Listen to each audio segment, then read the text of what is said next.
Pour ce genre de numéro-là, guys, vous devez comprendre en premier que dans un triangle, il n'y a pas seulement une base, il y en a toujours 3.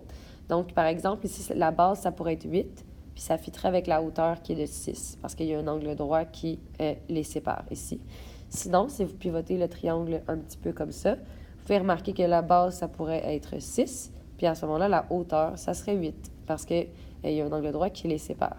Puis si vous pivotez une dernière fois, c'est celui-là qui est un petit peu plus surprenant, mais il fonctionne très bien aussi.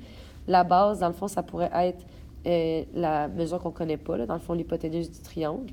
Puis à ce moment-là, si la base, c'est le côté qui est en rouge, bien, la hauteur, ça serait le 4,8 qui est ici.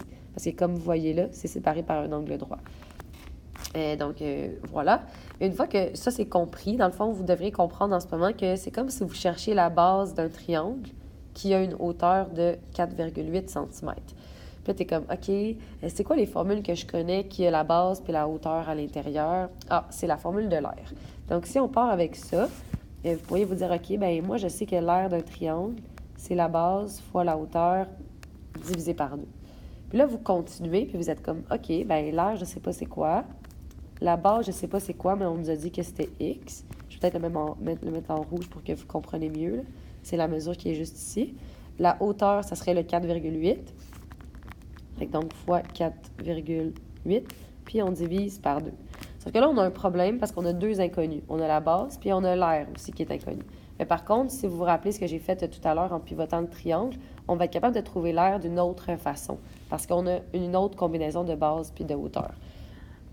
Donc, si je pivote le triangle, je le remets comme il était normalement.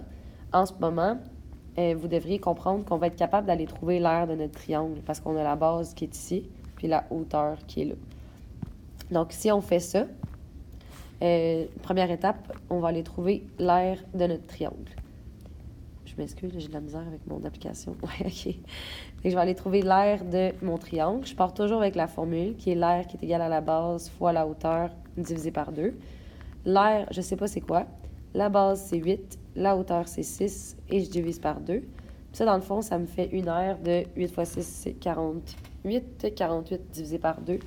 Et ça me fait une aire de 24 cm². Puis après ça, dans le fond, ce que vous allez pouvoir aller faire, et puis je pense qu'après ça, vous allez être capable de continuer, c'est de prendre le 24 cm que vous avez trouvé ici. Fait que maintenant, vous savez que l'aire du triangle, c'est 24. Puis allez le mettre ici, dans le fond, à la place de l'aire qui est là. Puis comme ça, vous aurez seulement un seul inconnu. Donc, normalement, vous devriez être capable de continuer seul, mais sinon, je vais finir le problème avec vous. Donc, je vais écrire une deuxième étape ici. Ce que je vais aller faire, dans le fond, c'est d'aller trouver X. Donc, mon titre, c'est trouver X. Puis, dans le fond, je vais aller remplacer l'aire par 24. Fait que 24 est égal à 4,8x divisé par 2. J'ai changé le x fois 4,8 pour 4,8x parce que moi, visuellement, je trouve ça un peu mieux. Rendu là, vous avez 2 façons de faire. Soit vous divisez par 2 le 4,8 ou sinon, vous faites fois 2 des deux côtés.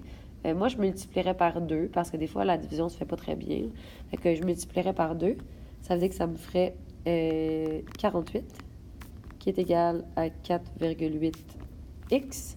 Puis dans le fond, après ça, je divise par 4,8 des deux côtés pour annuler la multiplication. Puis si je divise par 4,8 des deux côtés, je vais obtenir 10 cm qui est égal à x. Voilà.